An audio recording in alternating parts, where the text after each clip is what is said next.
Alright guys, what's up? We're going to be test fitting the passenger side front fender from Corvette Creations today. As you can see, I've already done the driver's side. It's pretty much lined up. I got a couple of little adjustments to do, but the test fitting's pretty much done. Test fitting's done. It just got to go to prep and then going to go to paint hopefully later this week. So as you can see, I've already started drilling some of my pilot holes. And they're already pre-marked. Most of them are pre-marked. Some of you have to see. There's one that wasn't pre-marked, but that's fine.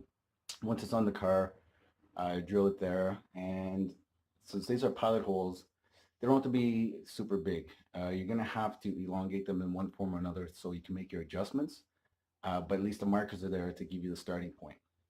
Once that's done, so I'll go through step by step of what you need to do to get them on. And it's really not that hard. It just takes a little bit of patience. Hopefully we're going to get to test fit some wheels. So what I have here is I have a rear wheel from a C5Z, which is 10 by 5.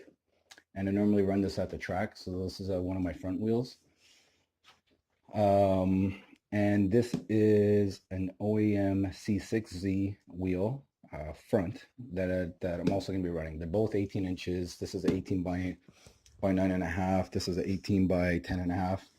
But everyone in the Corvette world, you should know that already. But if you don't, now you do. So let's take a look at what you're going to need.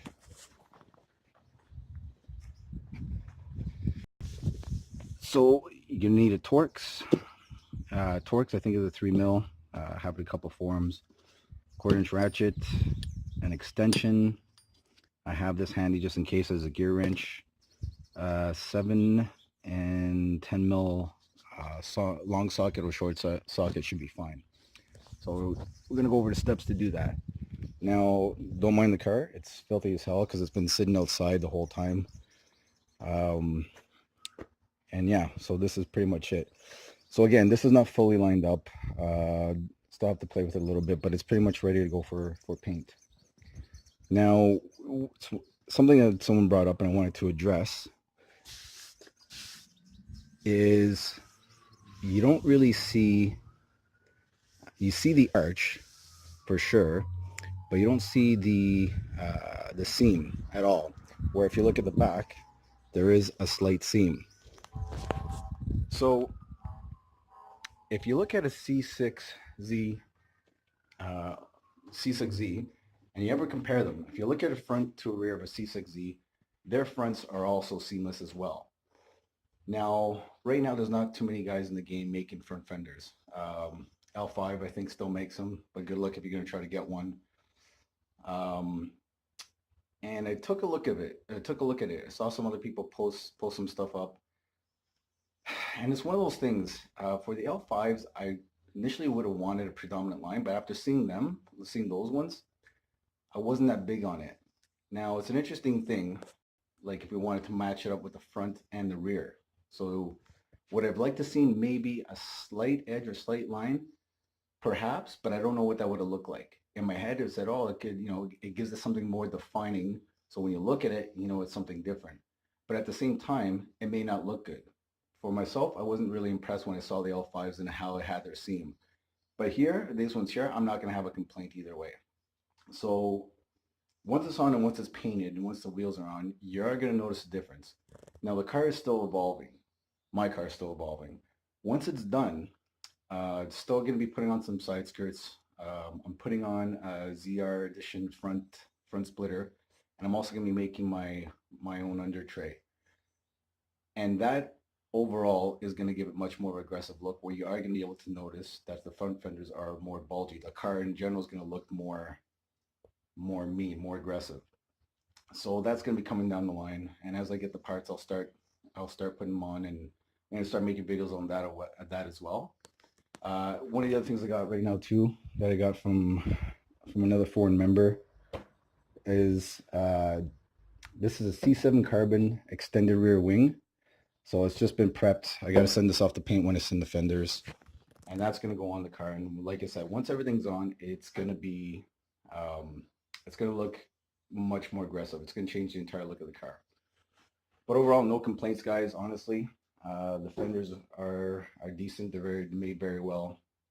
And the final test is when I bring it to my body person, my body girl actually. She's gonna give me her overall opinion as well because she deals with all this, aftermarket stuff anyway. Uh, don't mind the garage, don't mind the mess. I'm not gonna start cleaning this stuff up until I get everything done. Oh, one last thing. If you're OCD like me, Ziploc bags. Put everything in Ziploc bags so you're not gonna be missing any screws and that sort of thing. Some of them, not the Torx, but the actual bolts are gonna look similar, but some are longer than others. So if you just want to remember where they go, just bag them, tag them, and this way it avoids any type of confusion later on. All right, so let's just get started, and I'll document it as we go. All right, guys, so I'm underneath the car right now. We're going to start by removing the access panel. So you're going to have 1, 2,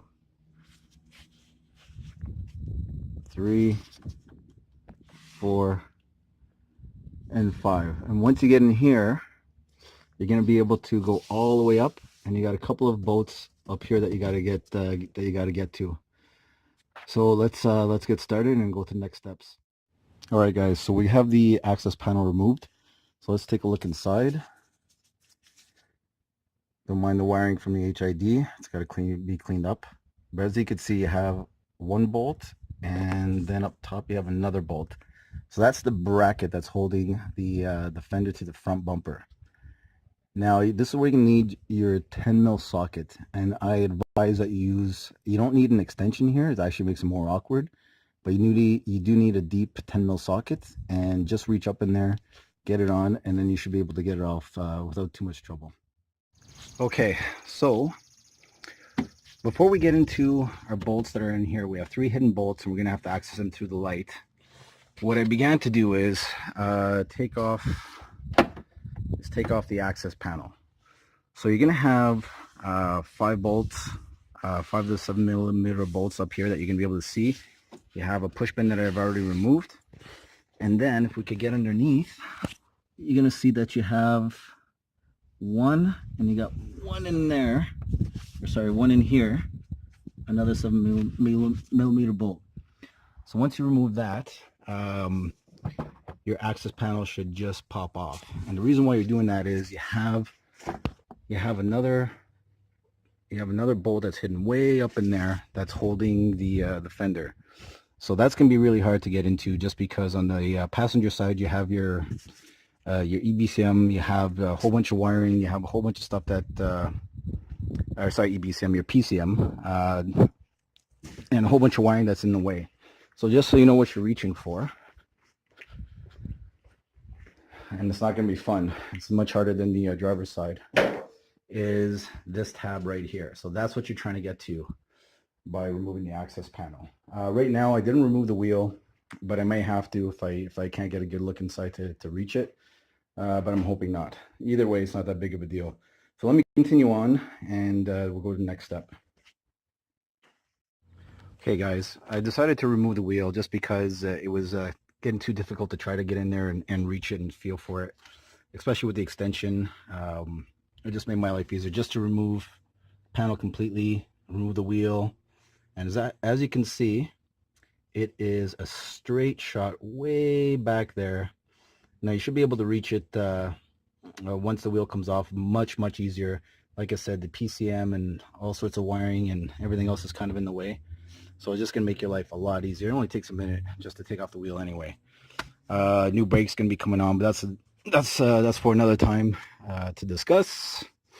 And yeah, so let's continue on. In a few more minutes, hopefully I'm going to have this all done and removed. Okay, so we're just getting ready to remove the front light cover. So you're going to have your Torx here. You have a Phillips that is in there. You actually have 3 Phillips.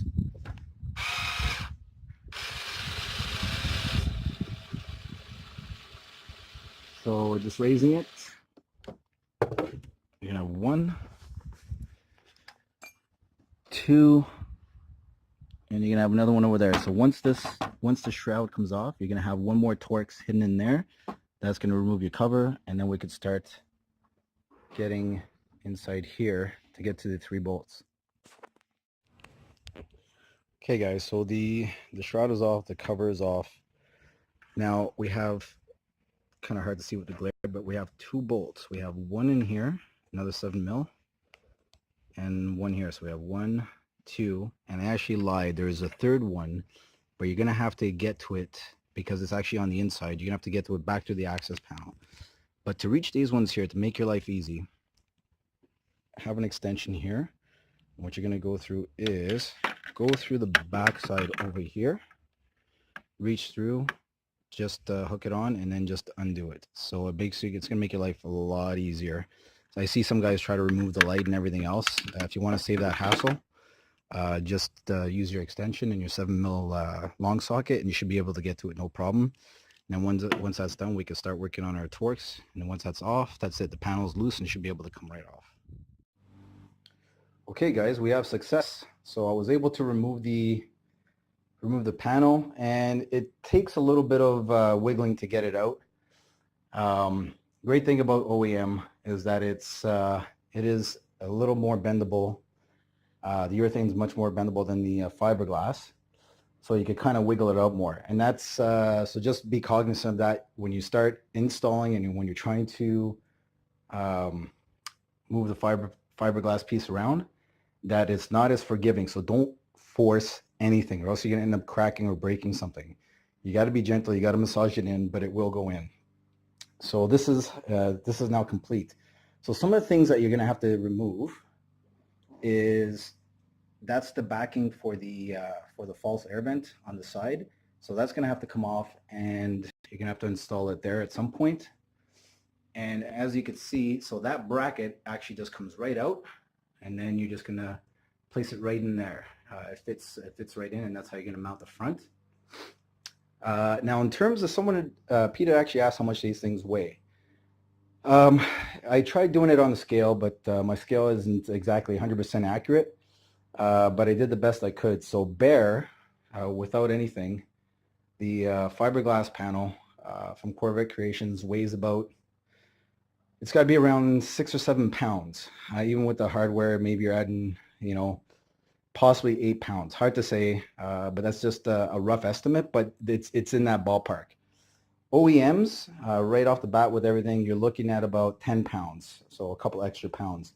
Now that's if anyone really wants to get nitpicky and you want to try to save weight and so on and so forth.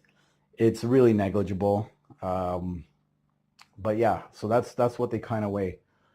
So I'm going to go ahead and I'm going to start mounting the Corvette Creations flare. I'm going to try to line it up and then try to get this done as soon as possible. So I really want to get these things out to paint this week. All right, guys. So I actually did do a first test fit. I didn't take a video of it. So it's going to take, I had to drill, like I said, once you do your pilot holes, you are going to have to make them a little bigger. My battery right now for the drill is actually being recharged. So I just made them bigger because I need to make some more adjustments. On them. Now I do have some sanding to do on the inside of the bottom piece here. So I don't think you'll be able to see that. So the thickness going all the way through starts getting a little thicker here and here, where it just needs to be shaved down just a tad. So right now I'm going with I believe this is a 60 or 80 grit. So just got to bring it down a little bit. And then the other area that just has to be taken down is this slightly here, like this corner right here, but not as much as down here. But it's fine. Like you're gonna have to expect that, even with as good as these are, you're gonna have to expect some minor sanding on the inside, that sort of thing. The most important thing is the outside, and as long as everything can line up and there's not any flaws on the outside, is okay. Anytime you have to like introduce material or add fiberglass, that's when it totally sucks. In this case here, it's just a little bit of sanding just to get it down to the same thickness overall. And so this way it's going to be able to better line up with the body, because I'm having a little trouble with that because due to the thickness. So once that's done, I'm going to put it back on the car, and we'll do another fit. Okay, so the panel is on. Now I'm holding it right now. With the bottom bolt, the inside bolt is on. I got my Torx, not all of them in, but I got them in fairly loosely. One bolt for the bracket is on in there as well. So it's not fully lined up here. It's lower here, it's higher here, and that's because it's not fully bolted down. So what I got to do is bring this side up so it's not touching the top edge of the door. Now I had the same issue with the other side. This is where, if you're going to try this on your own, we're going to have, I think, the most difficulty is trying to get that lined up and also lined up with the hood, because the minute you tighten one part, the other part comes down a little bit. When you loosen it, it comes too high in one area, and so on and so forth. On the other side, I actually have some spacers, so I could I ended up lining it up that way, and it looks like I'm gonna have to do the same thing on this side. But overall, not too shabby. And yeah, so I'm gonna continue and keep at it and just get it down right, and then I gotta start the sand and prep work.